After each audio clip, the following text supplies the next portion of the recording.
नमस्ते। पूर्व कप्तान तथा खेलाडी मानबहादुर श्रेष्ठले नेपाल भलिबल सङ्घको नेतृत्व गर्न आफू तयार रहेको बताउनु भएको रहेछ। यसो सुनि मलाई खुसी लाग्यो। कम्तीमा पारस खड्काले क्रिकेटमा कायापलट गरेर देखाउँदा अन्य खेलका पूर्व खेलाडीहरूलाई त्यसको प्रभावले साँच्चै नै धेरै प्रेरित गरेको रहेछ। भलिबलमा मानबहादुर श्रेष्ठ जस्ता उच्च कदका पूर्व कप्तान र स्टार खेलाडी सङ्घको नेतृत्वमा आएर सुधार गरून् भन्ने चाहना सर्वसाधारण र आम खेलकुद प्रेमीहरूको हुनु स्वाभाविक हो। धेरै फ्यानहरूले मलाई मेसेज गर्दै यस विषयमा क्लियर गराइदिन रिक्वेस्ट गर्नुभयो। ठिक छ, तर मलाई भलिबलका फ्यानहरूसँग धेरै दुखेसो त छैन। के कुराको लागि हुन्छ भने दुखेसो अलिअलि मैले वास्ता नगरेको विषयमा चाहिँ बोल्नु पर्यो है भनेर हैरान गर्नुहुन्छ। अनि जब मैले दिएको लजिक उहाँहरूलाई चित्त बुझ्दैन अनि त्यसपछि अलिकति गाली गर्न थाल्नुहुन्छ। सायद अफुली यो भिडियोमा चाहिँ नगर्नु होला, किनकि हेर्नुहोस्, आज म यो सबै कुरा एकैजना मानबहादुर श्रेष्ठलाई मात्र होइन कि नेतृत्वको चाहना राख्ने तर फेरि राजनीतिमा पनि आउँदिन है आफू सक्दिन होला भन्दै पन्छिएर विदेश हिँडेका सबै पूर्व खेलाडीहरूलाई बुझाउँदैछु। इक्जाम्पलमा मात्र म मानबहादुर श्रेष्ठको नाम लिनेछु, किनकि उहाँले भर्खरै इच्छा व्यक्त गरेको भएर।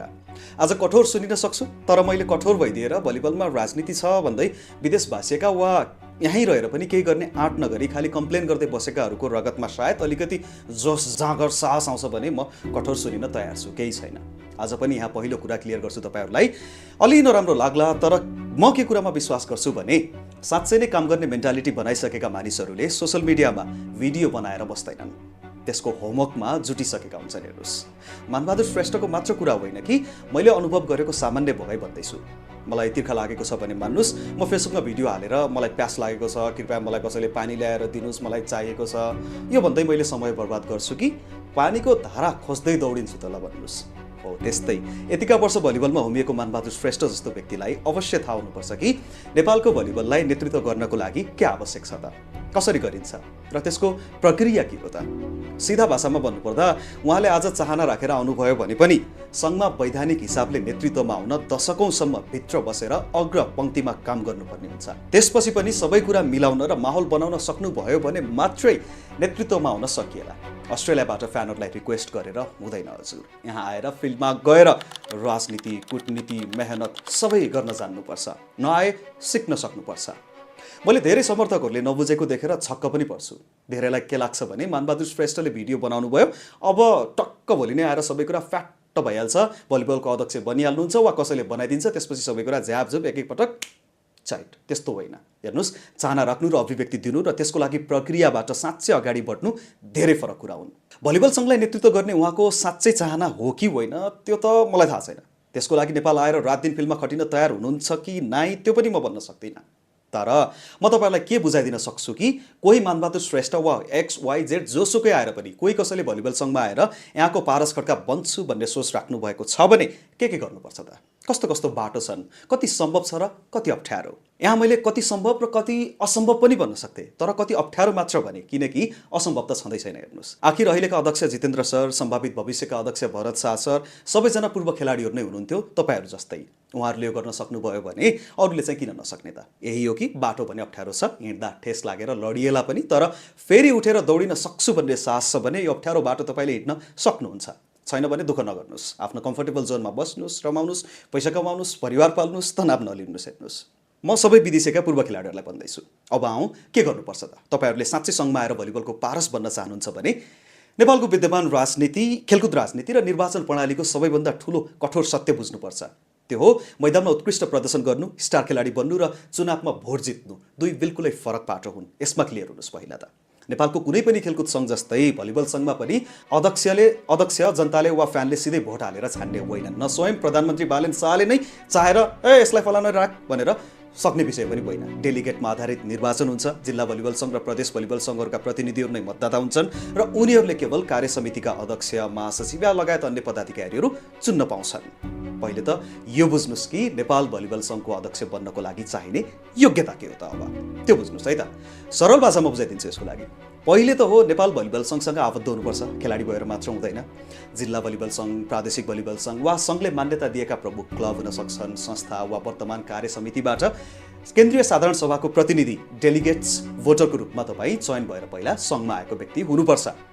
त्यसपछि बुझ्नुहोस् कि तपाईँलाई भोट हाल्ने को हुन् त। अब यदि तपाईँ अध्यक्ष बन्न त चाहँदै हुनुहुन्छ भोट हाल्ने चाहिँ को हुन् त? एक, जिल्ला भलिबल सङ्घ। सङ्घमा आबद्ध प्रत्येक जिल्लाबाट एक एकजना प्रतिनिधि, जस्तो कि 77 जिल्लाबाट 77 भोट। दोस्रो हो प्रदेश भलिबल सङ्घ। प्रत्येक प्रदेशबाट 2-2 जना प्रतिनिधि, 7 प्रदेशबाट 14 भोट यानि कि। तेस्रो हो वर्तमान कार्य समिति, केन्द्रीय कार्य समितिका बहालवाला सदस्य, पदाधिकारीहरू। र चौथो हो अन्य प्रतिनिधिहरू, जस्तो कि राष्ट्रिय होलीका कप्तानहरू हुन सक्छन्, महिला र पुरुष दुवैका। त्यसपछि रेफ्री कमिसनका प्रतिनिधिहरू पनि हुन सक्छन्। त्यसपछि मान्यता प्राप्त प्रमुख क्लबका प्रतिनिधिहरू। हेर्नुहोस्, यही नै हो मोटामोटी। अरू केही छ भने सायद मैले बिर्सेको छ भने मलाई सच्याउनु होला। मैले बुझेसम्म त यही नै हुन् भोटरहरू, है त। अनि यी सबै भोटरलाई मिलाउन सकियो भने, आफ्नो पक्षमा तान्न सकियो भने बल्ल तपाईँ अध्यक्ष वा कार्य समितिको कुनै पनि पदमा निर्वाचित हुन सक्नुहुन्छ। यत्तिकै त तपाईँलाई दिँदैनन् भोट। हेर्नुहोस्, मानबहादुर श्रेष्ठ राम्रो खेलाडी हो है, XYZ वा कोही XYZ ले भोट माग्यो, यार त्यो मान्छे ठिक छ दिनुपर्छ भन्ने सोचले त कसैले भोट दिँदैनन्। रियालिटीमा यही हो। त्यसको लागि भने मेरो सुझाव, तपाईँ वा जो कोही भविष्यमा भलिबल सङ्घको केन्द्रीय अध्यक्ष वा कार्य समितिमा आउन चाहनुहुन्छ भने सर्वप्रथम स्थानीय वा जिल्ला प्रदेश सङ्घमा आबद्ध भएर काम गर्नुहोस्। केन्द्रीय साधारण सभामा आफ्नो जिल्ला, प्रदेश र संस्थाको तर्फबाट आधिकारिक प्रतिनिधिको रूपमा छनौट हुनुहोस्। यति गरिसकेपछि मात्र तपाईँ मनोनयन दर्ता गरेर निर्वाचन प्रक्रियामा भाग लिन सक्नुहुन्छ। यसको अर्थ के हो त? तपाईँ जतिसुकै राम्रो खेलाडी वा जति ठुलो सेलिब्रिटी भए पनि यदि जिल्ला र प्रदेश सङ्घका यी 30, 50, 100 जना निर्णायक व्यक्तिसँग सम्बन्ध, भरोसा र सम्झौता, नेगोसिएसन छैन भने तपाईँ नेतृत्व गर्ने त परको कुरा कि सङ्घमा एक दिन पनि टिक्नै सक्नुहुन्न।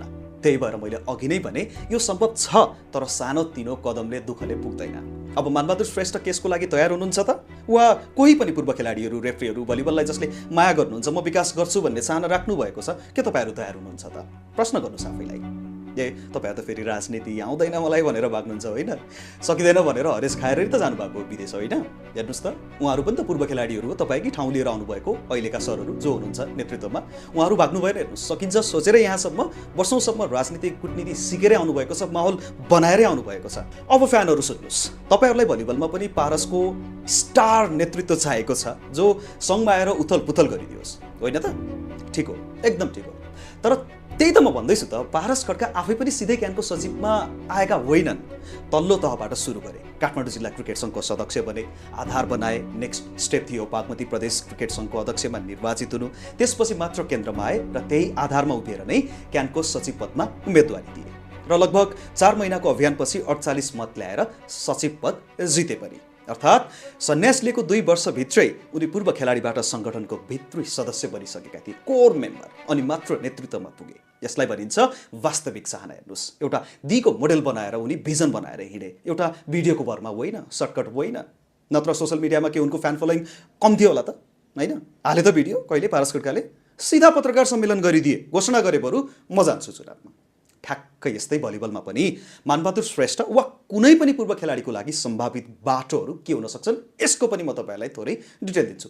जिल्ला प्रदेश भलिबल सङ्घबाट सुरु गरेर सङ्गठनात्मक अनुभव र सम्बन्ध बनाउनुहोस्। पहिला त बिस्तारै माथि जाने हो, कार्य समिति सदस्य, उपाध्यक्षबाट भित्री राजनीति बुझ्दै जाने हो, सेटिङ मिलाउँदै जाने हो, सबैलाई हातमा लिएर विश्वास जित्दै जाने हो। एक्लै लड्नुभन्दा पनि कुनै प्यानल बनाएर संयुक्त उम्मेदवारी दिएर चाहिँ लड्दा अझ सम्भावना हुन्छ।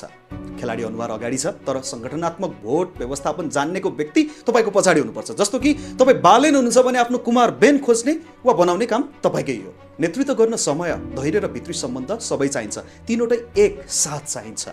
यदि कुनै पनि पूर्व खेलाडीले म स्टार हो, मसँग त फ्यान फलोइङ छ भन्दैमा नेतृत्व पाइहाल्दैन। फ्यानले भोट दिएर जिताउने पनि होइनन्। त्यसमा क्लियर हुनुहोस्, जिल्ला सङ्घहरूसँग वर्षौँदेखिको सम्बन्ध तपाईँले स्थापित गर्नुपर्छ। कुनै गिभ एन्ड टेक क्रिएट भएको छैन, वर्तमान नेतृत्वसँग जुट्ने सङ्गठनात्मक अनुभव छैन भने अनुभव बनाउनेतिर लाग्नुहोस्। आउनुहोस् नेपाल, सक्नुहुन्छ भने जो कोही पनि। हेर्नुहोस्, सबैजना पारस बन्न चाहन्छन् हो, तर पारसले पछ्याएको बाटो, वर्षको मेहनत, जिल्लादेखि प्रदेशसम्मको लामो यात्रा तय कतिले गर्न सक्छन् त? मेरो प्रश्नको उत्तर छ भने लिएर आउनुहोस्, मैले मान्छु। त्यसपछि होइन भने प्रचारमै सीमित नरहनुहोस्, कि त व्यवहारिक कदम चाल्नुहोस्। राजनीति आउँदैन मलाई त भनेर नभाग्नुहोस्, गर्न सिक्नुहोस्। आउनै पर्छ, चाहिन्छ राजनीति। राजनीति बिना एउटा परिवार त चल्दैन। हेर्नुहोस्, तपाईँ देशको खेलकुदको कुरा गर्दै हुनुहुन्छ अझ। पूर्व खेलाडीहरू सबैलाई भनिरहेको छु, स्पष्ट भिजन र थोरै स्ट्रेटेजिक अलायन्स छ भने यो असम्भव पनि होइन। हेर्नुहोस्, खेलाडीहरूले खेल राजनीतिबाट भाग्ने भन्दा पनि रिटायरमेन्टपछि रणनीतिक रूपमा यो प्रक्रियामा छिर्नु नै भलिबल सुधारको एकमात्र व्यवहारिक बाटो हो। हेर्नुहोस्, त्यही गर्नुभएको होइन पूर्व खेलाडीहरू जितेन्द्र सर, भरत सरहरूले अहिले नेतृत्व गरिरहनु भएको छ। हेर्नुहोस्, सिम्पल छ त कुरा। तपाईँ गर्न थाल्नुहोस्, भोलि तपाईँको पनि पालो आउन सक्छ। यति सबै जटिलता र यथार्थपूर्वक चुनौती हुँदाहुँदै पनि पूर्व खेलाडीहरू आफ्नै खेलको नेतृत्वमा आउन चाहनु आफैमा सकारात्मक सङ्केत हो। उहाँहरूसँग खेलको भित्री समस्या बुझ्ने मन छ। एकजना खेलाडीले जीवनभर मैदानमा पसिना बगाएको हुन्छ, तर सङ्घका मतदाताहरूसँग सम्बन्ध र गुट बनाउने काम खेल राजनीतिज्ञहरूले गरिरहेका हुन्छन्। त्यो राजनीतिज्ञ तपाईँ बन्नुहोस्, होइन भने खेलाडी सधैँ पछाडि पर्ने जोखिम हुन्छ। अध्यक्ष बन्नको लागि 77 जिल्ला 7 प्रदेश विभिन्न क्लबका प्रतिनिधिहरूलाई आफ्नो पक्षमा पार्नुपर्छ। यसको लागि वर्षौंदेखि खेल राजनीति गरिरहेका पुराना मानिसहरूसँग भोट मिलाउने कला सिक्नु पर्यो र त्यो भनेको राजनीतिमा छिरेर नै हुन्छ। हेर्नुहोस्, शर्त एउटै हो, राम्रो खेलाडी हुनुले मात्र नेतृत्वको टिकट दिँदैन। सङ्गठन बुझ्ने, सम्बन्ध बनाउने र लामो समयसम्म धैर्यताको साथ लाग्ने तयारी नै साँचो योग्यता हो। प्रश्न छ, के सम्भव छ त यो? होइन, प्रश्न चाहे को हो, कसको लागि हो, होइन, भित्री राजनीतिक बाटो पछ्याउन साँच्चै को तयार छ यो हो। तपाईँ हुनुहुन्छ भने तयार, के सोचिरहनु भएको छ त? हाम फाल्नुहोस्। हेर्नुहोस्, पोखरी सफा गर्नु छ भने बाहिर डिलमा बसेर हेरेर यो भयो भन्ने हुँदैन, हाम फाल्नै पर्छ पोखरीमा है। आउनुहोस् तपाईँ। सो यो मानबहादुर श्रेष्ठको रेफरेन्सबाट मैले चाहे जस्तो सुकै तपाईँले भविष्यमा योजना बनाउनु भएको छ, यदि सङ्घमा आएर खेल क्षेत्रलाई सुधार गर्न चाहनुहुन्छ भने मात्रै तपाईँले यो साहस गर्न सक्नुहुन्छ। यो मेरो सुझाव सल्लाह जस्तो पनि भयो र धेरै फ्यानहरूले रिक्वेस्ट गरेको आधारमा मैले अहिलेको सन्दर्भमा यो भिडियो बनाइदिएँ। तपाईँलाई कस्तो लाग्यो? मैले डर त्रास देखाइरहेको छैन, नेपालको खेलकुद राजनीतिको तपाईँहरूलाई रियालिटी बनिरहेको छु। यो कुरा मान्नुहोस् र तयारी गर्नुहोस् आजैबाट। यति गर्न सक्नुहुन्छ भने तपाईँ नेपाल भलिबल सङ्घमा आएर नेतृत्व गर्न सक्नुहुन्छ। बाँकी भिडियो मन परेमा like, share, subscribe, comment box खाली नै छ। धारणा राख्नुहोस् आफ्नो के छ तपाईँको विचारहरू। म पनि अहिलेको लागि तपाईँहरूसँग छुट्टिन चाहनेछु। नमस्कार।